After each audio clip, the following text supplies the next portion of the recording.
মাননীয় স্পিকার, আপনাকে ধন্যবাদ। মাননীয় প্রধানমন্ত্রীর কাছে সবিনয় প্রশ্ন।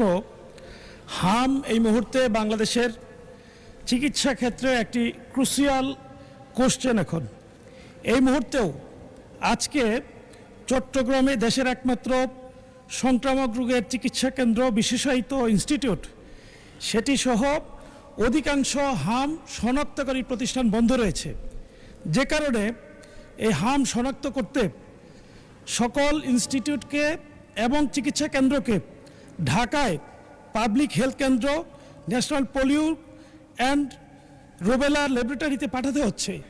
এই মুহূর্তে টিকার যথার্থ হওয়ার পরেও চিহ্নিত করতে রোগীদেরকে অপেক্ষা করতে হচ্ছে।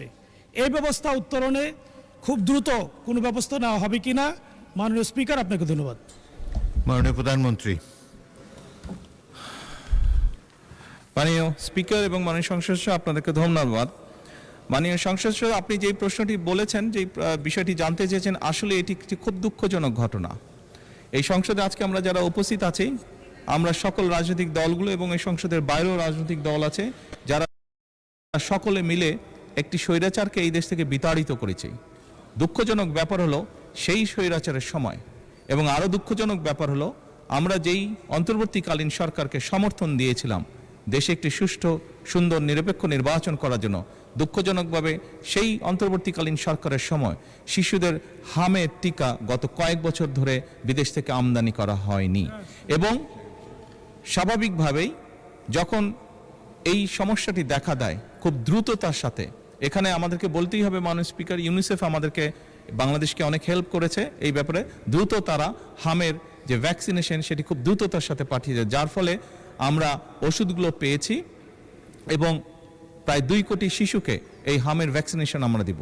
মাননীয় সংসদ সদস্য, আপনি যে প্রশ্নটি করেছেন যে টেস্ট করার যে কিটটি, এটির স্বল্পতা রয়েছে, সঠিক।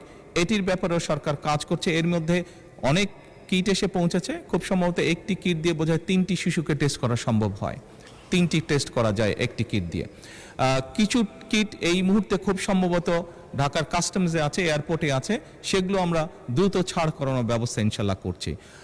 দুঃখজনক, আমরা অনেকগুলো শিশুর প্রাণ ঝরে গিয়েছে, আমাদের মাঝে থেকে চলে গিয়েছে, বাট সামনে আমরা চেষ্টা করছি যাতে আমরা এই পুরো সিচুয়েশনটাকে ম্যানেজ করতে পারি, সেই ব্যবস্থা গ্রহণ করেছে সরকার।